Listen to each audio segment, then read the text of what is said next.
Good evening and welcome to the 89th Watchorn Lincoln Dinner.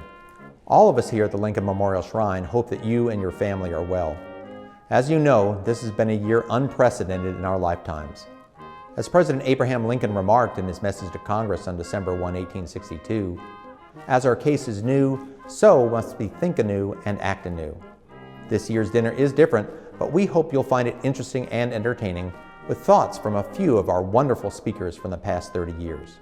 So thank you for joining us for the 89th Watchorn Lincoln Dinner, and enjoy the evening. Good evening, everyone. Thank you for having me here tonight. I really wish that I could be there in person so we could all be together, but in the circumstances we find ourselves, this is what we have. I want to talk about a story that is familiar to many Redlanders, about Robert Watchorn. Born into the depths of poverty in the East Midlands, England coal mining town of Alfreton, Derbyshire.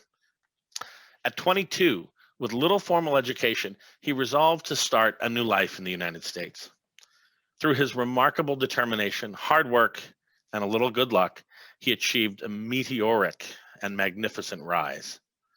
He developed along the way a great admiration for Abraham Lincoln, and that is in large part why we're here today. Many of you know about Robert and Alma Watchorn's son, Ewart, who was known in our family tradition for his social affability and his caring connections with people. By the time of his childhood and adolescence, Robert and Alma were able to offer him an upbringing of privilege. Ewart graduated from Hollywood High School and intended to pursue art and architecture. He even served for a time in the noted architectural office of Elmer Gray. Still, the call of Watchorn Oil and Gas was strong, and Ewart began working for his father in Oklahoma and Los Angeles. On a visit to England, Ewart noted to his father that Britons didn't really respect Americans. He said that if they could just understand that the kind-hearted, pure-minded Lincoln is America's greatest hero, then all of England would love Lincoln. And in loving him, they could not fail to appreciate America as well. Ewart's comments firmly planted thoughts of Lincoln into those of his father. The entry of the United States into the Great War in 1917 drew young men from across the continent, and Ewart answered the call, training as a pilot in the nascent Air Corps, serving in Italy with Fiorello LaGuardia, whom Uncle Robert had given a job at Ellis Island just years before. Flights in open cockpit bombers over the Alps were challenging in the best of circumstances. On one run, Ewart almost didn't make it back when his plane had trouble. But eventually, he made it home. After the war, he resumed work for his father. But in May 1921, 100 years ago, he developed a mysterious illness that hospitalized him. The next 2 months saw his health seem to improve and then decline several times, with specialists from up and down the West Coast dumbfounded. In the end, that July, 1921, he died from septicemia, a poisoning of his blood. Perhaps the worst circumstance a parent can endure is the loss of a child. Such grief can hamper one's motivation and rob the will to carry on. Robert and Alma resolved to perpetuate Ewart's memory through philanthropy, to give Ewart a legacy greater than what he might have imagined even for himself. They donated the music building to the University of Redlands and contributed chimes, a pipe organ, choir stalls, and buildings to churches in Los Angeles, La Crescenta, and Redlands, California, as well as in Oklahoma and Pennsylvania.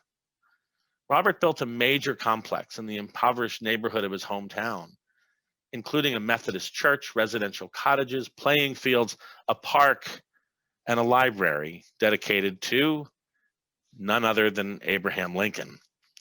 All of this was centered on the threshold of his childhood home. Ultimately, the crown jewel of his legacy philanthropically is likely the Lincoln Memorial Shrine, which still operates today according to his vision that was laid out in 1932. Careful stewardship and leadership, active community giving, and thoughtful strategic growth have assured that result. Our family is ever appreciative to the leadership of the shrine and library. We all revel in this institution, yet we also recognize that we're enabled to gather tonight to share each other's company and learn about Lincoln only because of Ewart's death a century ago and the generous community-facing way that his parents chose to memorialize him. From their tragedy has sprung new and long-lasting life.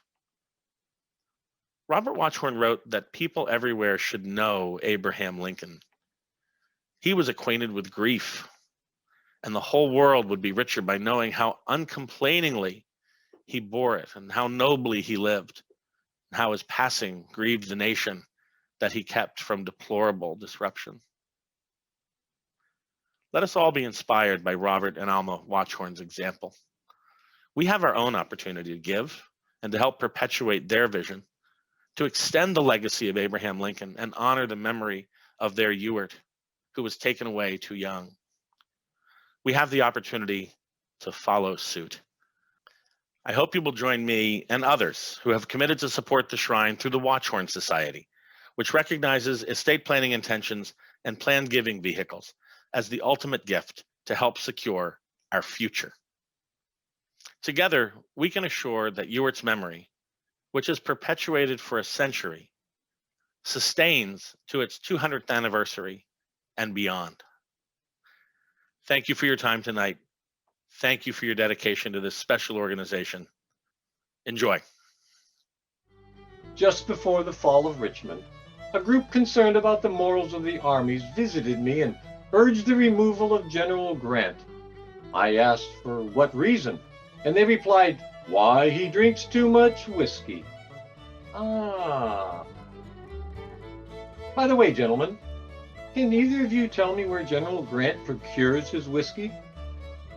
Because if I can find out, I will send every general in the field a barrel of it. Hello, everyone. It's good to be back with you again. It's been a number of years since I was out to Redlands, and I'm delighted to have this opportunity to share some thoughts about Abraham Lincoln on his birthday. One of the things almost everyone remembers about Abraham Lincoln is that he had a sense of humor, and it was partly a refuge for him, but it was also a political tool. He could use it when he needed to use it to escape some of the pressures of being president at a most difficult time. It was a tool that he had used throughout his career, and he could vary the temper of his stories, as he liked to call them, depending on the audience. If it was an all-male group sitting around the Cracker Barrel, they might get a little risque, and occasionally did. If it was a mixed audience, he might be more careful in the way he presented the story, but he seemed to have a story for almost every occasion. Now, early on when he was president, he would be beleaguered by people seeking offices. And one of the ways that he could fend them off was to suggest, after they'd been impugning him for a job for themselves or their cousin or their brother or whoever it might be, he would remark that, that reminds me of a story. And he would tell some, and he would vary the stories based on the audience. If it was a farmer, maybe it'd be a farmer story. If it was a lawyer, it'd be a lawyer story. He had a million of them. But then later on in his presidency, after the offices were mostly filled, the office seekers never went away entirely, by the way, but often it also became people who wanted to tell him why he was doing it wrong and why he should do something else. And often it would remind him of a story. And he would tell these stories, and they would be kind of shaggy dog stories. They might last a little while with a lot of little sidebars as he went. But then he would reach the punchline, and he'd lean back, and he'd laugh, and he'd slap his knee and stand up. Well, of course, the visitor would stand as well, might throw an arm around him, walk him to the door, and the visitor would be halfway down the hallway before he realized, hey, wait a minute, what just happened there? I think I got played. So humor was, as I said, both a refuge for Lincoln at a difficult time, but also a political tool that he could deploy when he needed to, and he often needed to. And I'm often asked what stories are my favorite, and I do have one. And some of you who may have heard me talk about Lincoln before might have heard me tell this one. And if so, I apologize for it in advance. But for those of you who have not, this particular story does a couple of things. It shows how the stories were not just jokes to distract visitors. They had a point, they had a twist, they had a meaning, they were metaphors. And so this one that I'm going to share with you dealt with the time when he was a traveling lawyer on the circuit. Many of you know, of course, that Judge Douglas, Stephen A. Douglas, who was a judge in the district, and Lincoln and maybe a dozen other attorneys would travel together from town to town. Instead of people going to court to have their disputes resolved, the court would come to the village, and they would kind of take turns on offense and defense, if you would, prosecutor versus defender. And they got to one town where Lincoln was assigned the role of being a defense attorney. And the prosecutor thought he had this one nailed. He had it all lined up. He had all the facts. And he got up in front of the jury, an all-male jury, of course, in those days, and he would say, "Gentlemen, there is no doubt that you must convict this individual. The facts are obvious. He was present. He had motive. He had opportunity. He had the weapon." And he would run down the list of the facts that he had in hand. And figuring he had this one locked up, he then sat down, which meant it was Lincoln's turn to stand up for his client. And he said, "I really appreciate the presentation by the prosecuting attorney and all the facts that he presented. And that reminds me of a story. Seems there was this farmer, this was a farm community. So it seems there was this farmer who had to get his hay crop in. And you all know that when it's time to bring in the hay crop, you need all the help you can get. So he hired a man from town who came in, and he and his young son and teenage daughter were all working on the crop. And the farmer went into the house and was working in the kitchen when his little boy came running in and said, Pa, we've got a terrible problem." And he said, "Well, son, what is it? What's the matter?" He said, "Well, Pa, it's Sis and the hired man. Or they're out in the barn, Pa, and Sis, she's got her dress pulled up, and the hired man, he's got his pants pulled down, and Pa, they're fixing to pee on our hay." Well, of course, the jury just broke up. But Lincoln paused, and then he said, "Which proves, you see, that you may have all the facts correct and still come to the wrong conclusion." And of course, he won the case. So I tell this story to remind us all in any difficult time, or in happy times for that matter, that humor is a tool that we can use not only to dissuade office seekers and troublemakers, but also as a metaphor for how to solve political problems. Thank you. That reminds me of a story of a fellow out in my state of Illinois who happened to stray into a church while a revival meeting was in progress. To be truthful, this individual was not entirely sober, and with that instinct which seems to impel all men in his condition to assume a prominent part in proceedings, he walked up the aisle to be in the very front pew. All noticed him, but he didn't care. For a while he joined audibly in the singing, said amen at the close of the prayers, but drowsiness overcoming him, he went to sleep. Before the meeting closed, the pastor asked the usual question, "Who are on the Lord's side?" And the congregation arose en masse. When he asked, "Who are on the side of the devil?" the sleeper was about waking up. He heard a portion of the interrogatory and, seeing the minister on his feet, arose. "I don't exactly understand the question," he said, "but I'll stand by you, parson, to the last. But it seems to me that we're in a hopeless minority." Happy New Year to my friends in Redlands and at the Lincoln Shrine. It's good to be speaking with you, although virtually. I have a very close relationship, as many of you know, with all of you. I think I've been there at least 3 times, twice to give the Watchorn lecture and once at one of Don's conferences. And so my regards to Don McHugh and Nathan Gonzalez for doing this virtual presentation in lieu of our in-person presentations, which I hope will be soon. Don and I talked about our house divided and the division that exists in our country today, not just during the last 4 years, but I think right at this moment with a new administration. And Don and I and others and many of you go back to the paradigm of Abraham Lincoln. He is the example, the prime example of how we should survive this pandemic, this disagreement, or these disagreements that exist among our great citizens.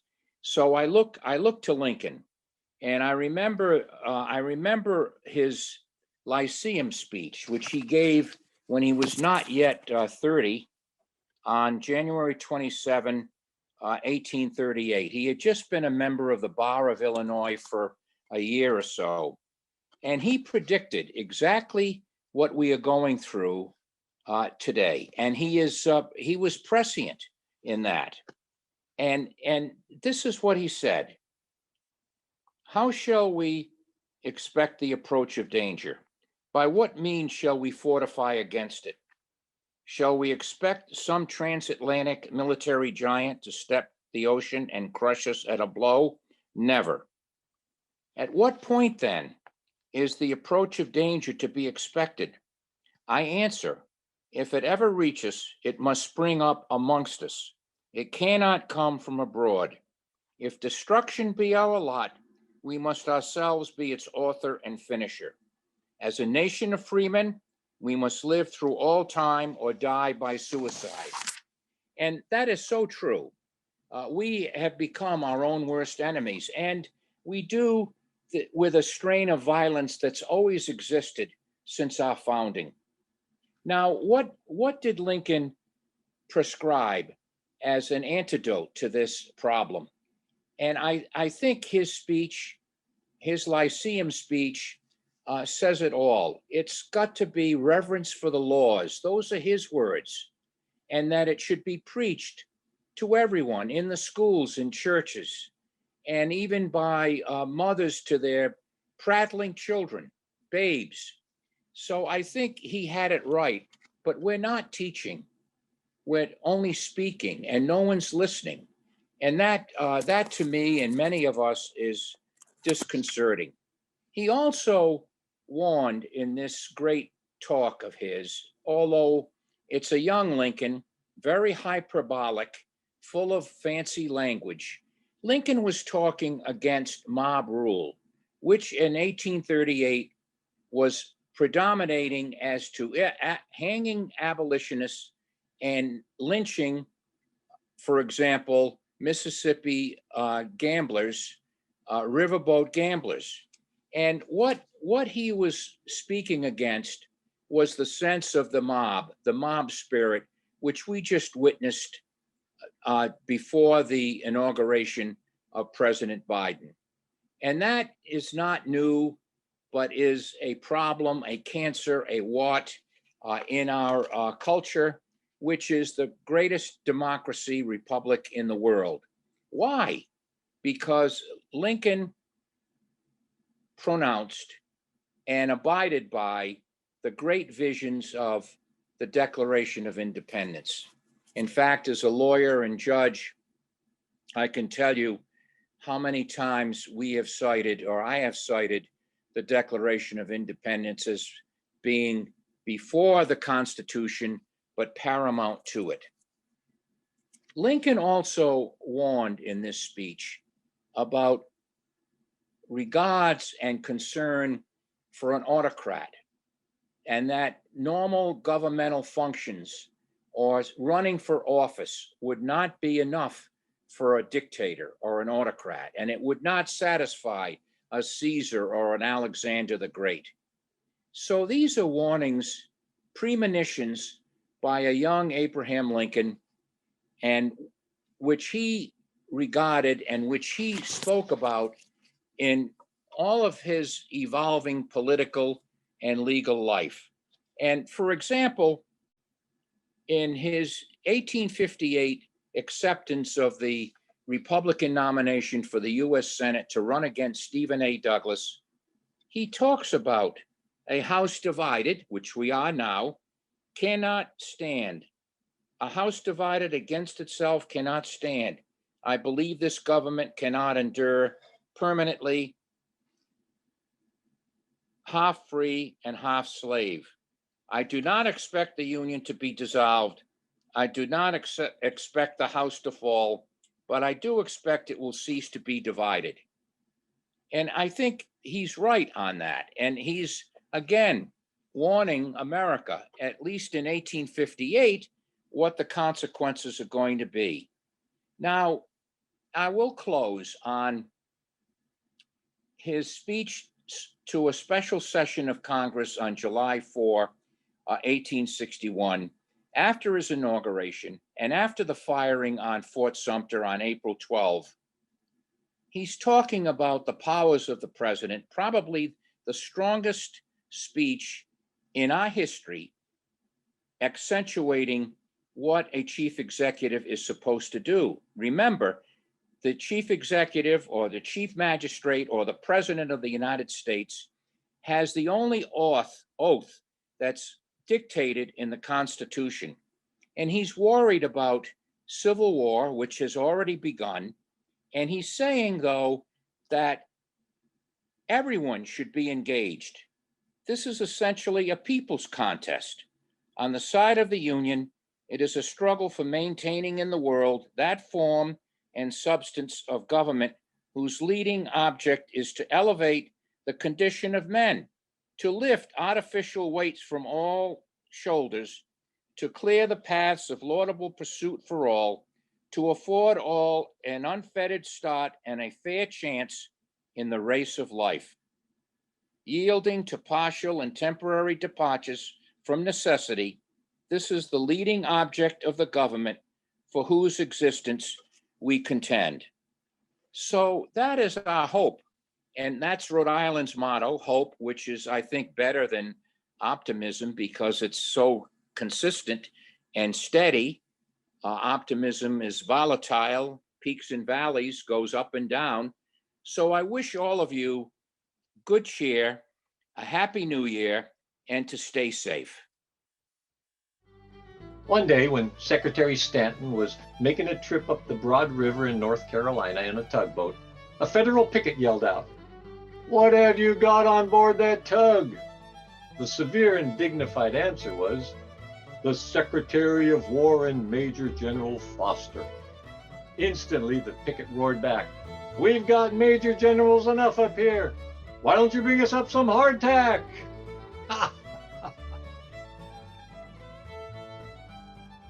Good evening, and thank you for having me back at the Lincoln Shrine. On this very day, 80 years ago, on his 52nd birthday, President-elect Abraham Lincoln entered the state of Ohio en route to his inauguration in Washington. Following afternoon, he reached Columbus for a reception in his honor in the brand new state capitol building. You would not know it from the wild enthusiasm of his supporters there, but Lincoln was a very anxious man that day, because not until 4:30 that afternoon did Congress finally count the electoral votes for president, at last certifying him as the 16th president of the United States, almost 3 months after his election. And no one traveling with Lincoln, let alone Lincoln himself, were absolutely sure that the votes would even be counted that way. I suspect we know the feeling.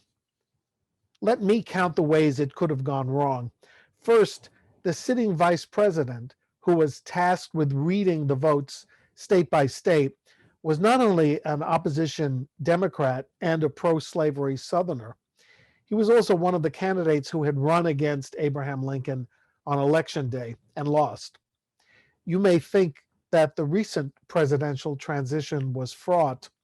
Let me remind you of the transition from hell the transition from James Buchanan to Abraham Lincoln in 1860-61.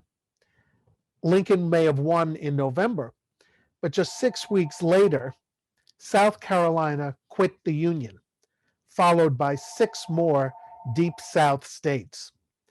He had no communication with the outgoing president, who meanwhile did nothing to confront the pandemic of secession. And Lincoln himself held back, perhaps unwisely, refusing to speak out to conciliate the aggrieved South or to coerce them either, as the crisis just got worse and worse. Meanwhile, keep in mind, the new so-called Confederate States of America elected their own alternative president, Senator Jefferson Davis of Mississippi, who at the very time Lincoln was traveling through Ohio and on to the East Coast, was himself being transported to an alternative inauguration in Alabama. Meanwhile, an ad hoc group of statesmen, you can call them elderly veterans or perhaps has-beens, were meeting in Washington at a peace convention where they devised a plan of their own to save the Union before Lincoln could take office and make decisions of his own. And their plan was to guarantee the perpetuity of slavery in return for a restoration of the Union, the very issue that was dividing the nation so bitterly. And then 10 days later, on the last leg of his journey, Lincoln faced a credible assassination threat in Baltimore, Maryland, and resorted to sneaking through the city in secret in the middle of the night to avoid physical harm. And that only served, once he had arrived safely in Washington, to unleash a storm of ridicule on his very first day in the Capitol. Yet all along the way, he was sustained, in a manner of speaking, by the formal but essential electoral vote counting at the U.S. Capitol. Vice President Breckinridge did his job and certified Lincoln, even though he quickly left Washington and soon became a Confederate general. No one protested or invaded the sacred space of the U.S. Capitol. But maybe that was because of advanced preparations and security. Aware of the threat of disruption, and there was a very real threat and an advanced threat in 1861, General of the Army Winfield Scott, Southern born, hauled artillery up to Capitol Hill and threatened that anyone who objected or disrupted to the electoral vote count and the certification would be lashed to a cannon shell and shot across the Potomac River. No one objected. There was one voice that shouted out during the vote count, but remarkably, considering the passions that were in such high evidence, nothing more. Of course, the dangers didn't end on Inauguration Day on March 4th.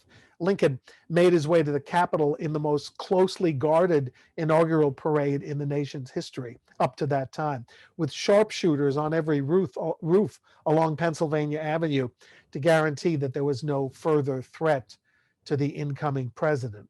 And of course, as we know, Lincoln's safe inaugural, his survival of his own inaugural journey and inauguration, did nothing to prevent civil war or save the hundreds of thousands of men who died that the nation might live and slavery perish.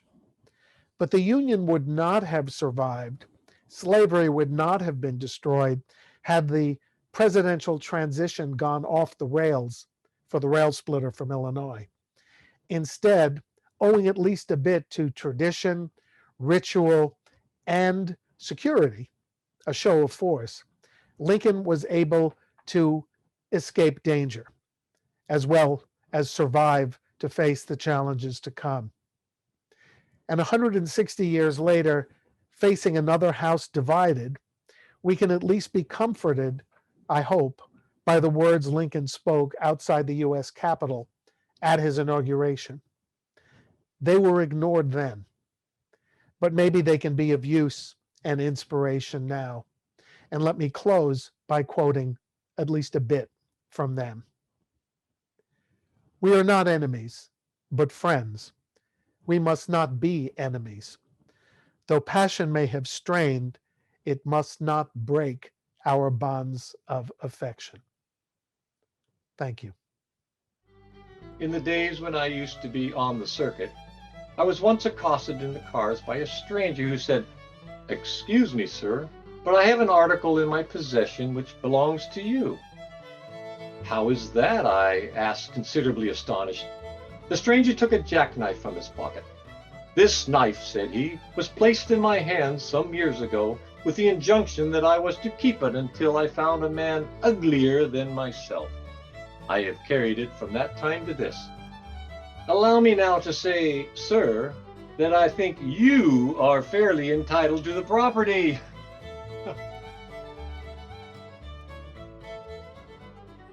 I'm very glad that we can have this time to think about Lincoln. And since this is the second of his birthdays to be disrupted by a pandemic, a worldwide scourge, I think it's given those of us in the Lincoln community a lot to think about, to think of the weight of grief and death that must have faced our 16th president. Many years ago, I reflected on Lincoln and empathy in a piece called The Tears of a President. And one of the things that did bring Lincoln to tears frequently was music. So looking into Lincoln's musical taste, I found that, of course, his mother singing to him as a child was something he adored. He loved music, even though he didn't play an instrument, nor could he reportedly carry a tune. One of his favorites was Anew, a Scottish ballad that ironically was a favorite of young Albert Parsons, who was one of the Haymarket martyrs, who sang the song in his cell the day that he was executed. He'd begun the war as a young Confederate soldier. Lincoln, a commander-in-chief of the Union, also shared a love of the song. Deep ironies.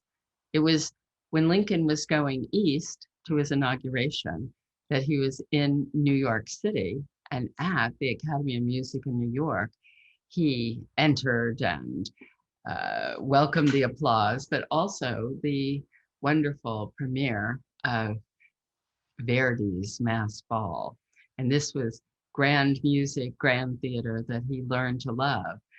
Doris Kearns Goodwin tells us that he went to the theater about 100 times while he was in the White House, but also we know that he enjoyed the opera.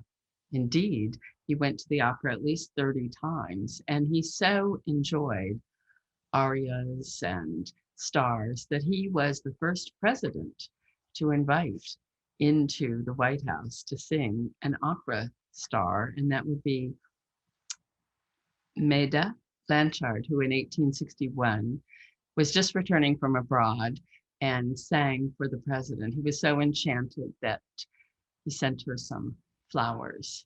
I'm really thrilled to have this connection to opera. I remember writing Mrs. Lincoln and listening over and over again to Traviata, finding the music soothing in challenging times. We're even in more challenging times now, and I think we need to follow the example of President Lincoln and embrace music and embrace the opera. With that, I bid you farewell.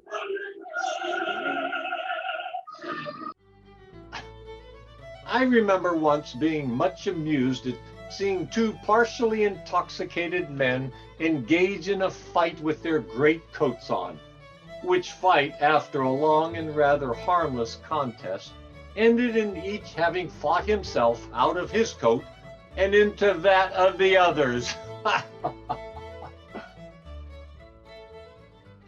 The recent insurrection in the nation's capital that sought to rip apart the very foundation of our democracy brings to mind words Lincoln wrote to his old friend Joshua Speed in 1855. The letter revealed the divisions between the future president, who challenged the expansion of slavery, and Americans like Speed, who believed in the right of one person to own another and to plant the institution wherever they wished. At one point in the letter, Lincoln refers to the newly formed and short-lived Know-Nothings, whose official name the American Party cloaked its undecidedly un-American ideology. Although the Know Nothings advocated anti-slavery, they simultaneously represented a virulent nativism that sought to disadvantage immigrants, especially the Chinese and Irish Catholics, and considered only native-born Americans deserving of civil rights. Finding common cause in their attitudes regarding slavery, Lincoln was forced to traverse the tightrope between remaining silent or alienating them with public criticism. But in private, with his old friend, he laid out his objections clearly and succinctly. "I am not a know-nothing," he wrote. "How could I be? How can anyone who abhors the oppression of the Negro be in favor of degrading classes of white people?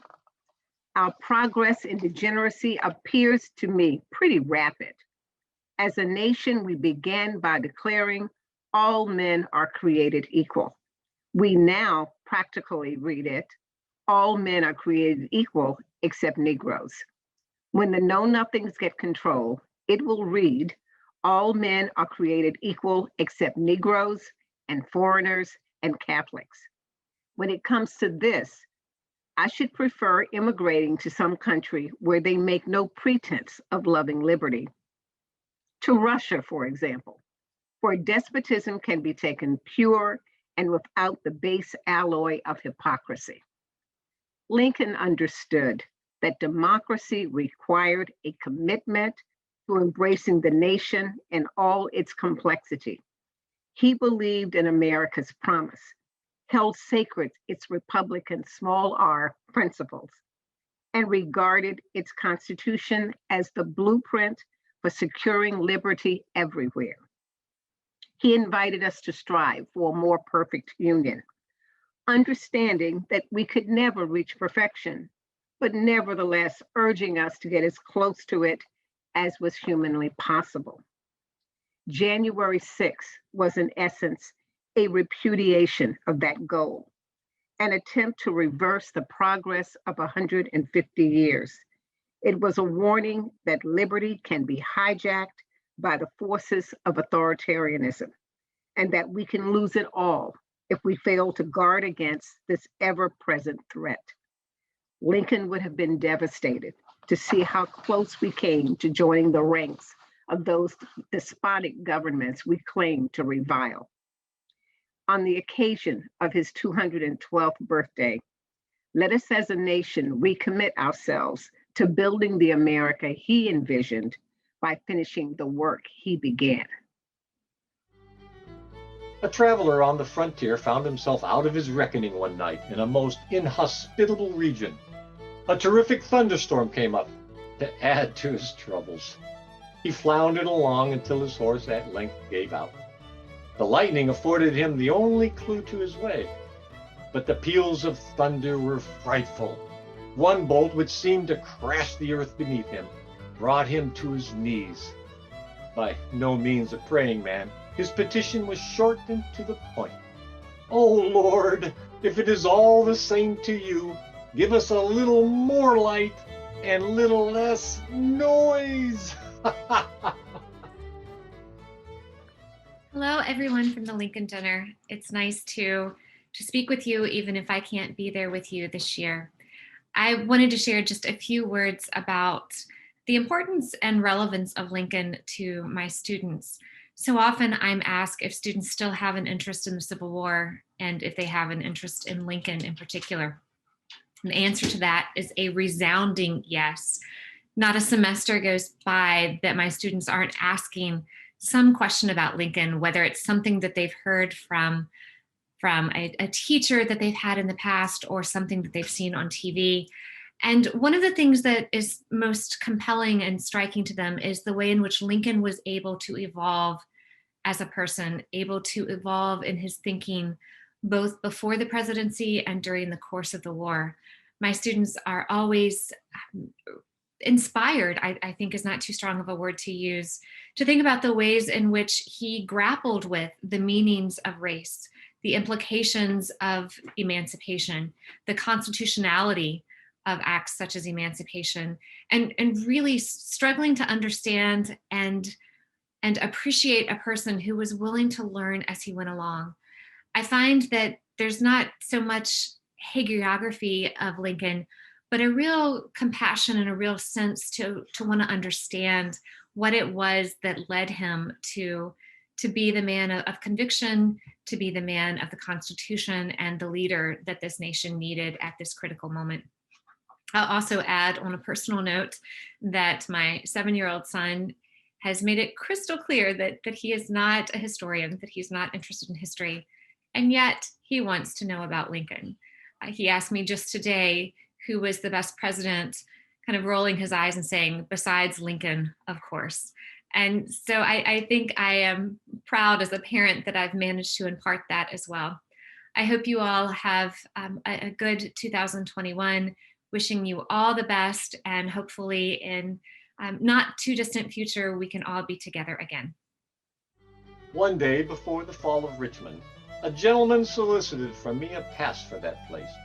I should be very happy to oblige you, I said, if my passes were respected. But the fact is, I have in the past 2 years given passes to 250,000 men to go to Richmond, and not one has got there yet. Good evening, and thank you so much for joining us tonight. As you know, the collections of the Lincoln Memorial Shrine are constantly growing, in large part thanks to the endowment fund of the Watchorn Lincoln Memorial Association, created by the Watchorns in 1937, which has grown quite a bit over the ensuing 80-some-odd years, thanks to many of you with us this evening. We've always run the annual Lincoln Dinner on a break-even basis in order to give as many people as possible the opportunity to learn more about our 16th president. And in 2016, the WLMA elected to add a fundraising opportunity to the 2017 event called the Lincoln Dinner Sponsorship Fund. The concept is that since we are a museum dedicated first to Abraham Lincoln, and the Lincoln Dinner is in honor of the anniversary of his birth, that the sponsorship fund be used to acquire something directly connected to Abraham Lincoln that would normally be beyond the acquisition fund enabled by endowment income. Over its first 4 years, you contributed $85,319 to this fund, and the Shrine has acquired some pretty remarkable things that would only have been a dream without it.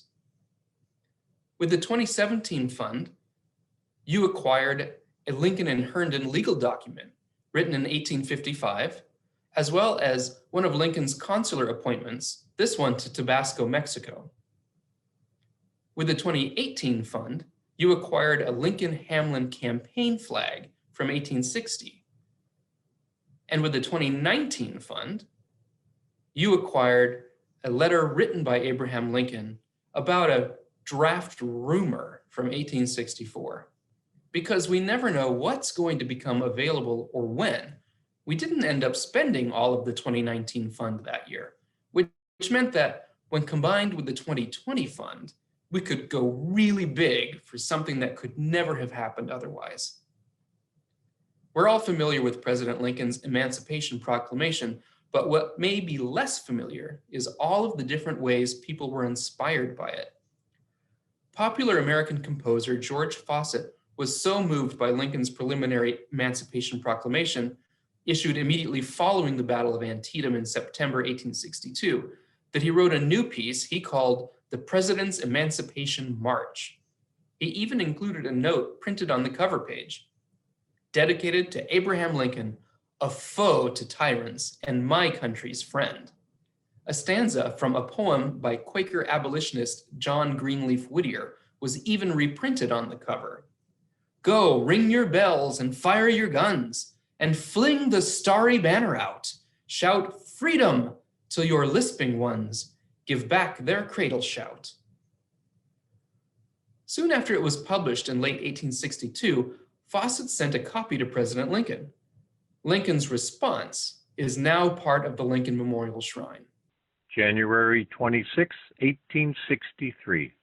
My dear sir, allow me to thank you cordially for your thoughtful courtesy in sending me a copy of your Emancipation March.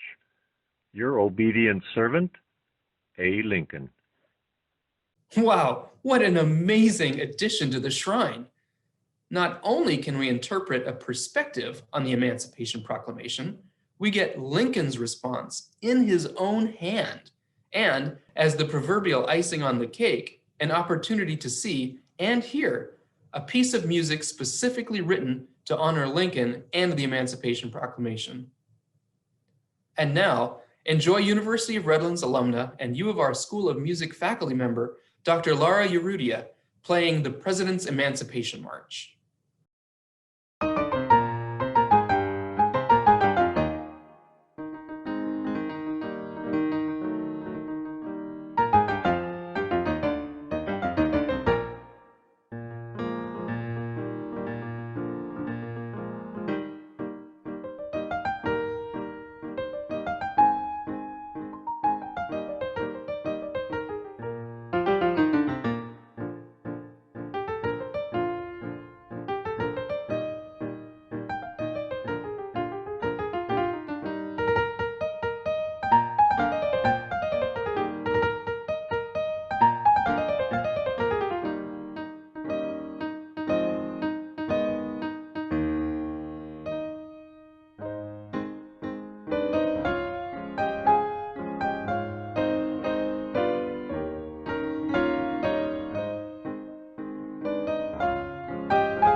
This year, you've set a record with a whopping $29,000 given toward the 2021 sponsorship fund so far, bringing the total for all 5 years to $114,326.74. That is absolutely incredible. A huge thank you to all who have contributed to this year's Lincoln Dinner Sponsorship Fund. I can't wait to share what incredible new contribution to the collections you've made at next year's dinner. And to everyone joining us, thank you for honoring President Lincoln tonight and for your support of the Lincoln Memorial Shrine. Until we can be together again, we hope that you and yours are and remain healthy. Good night.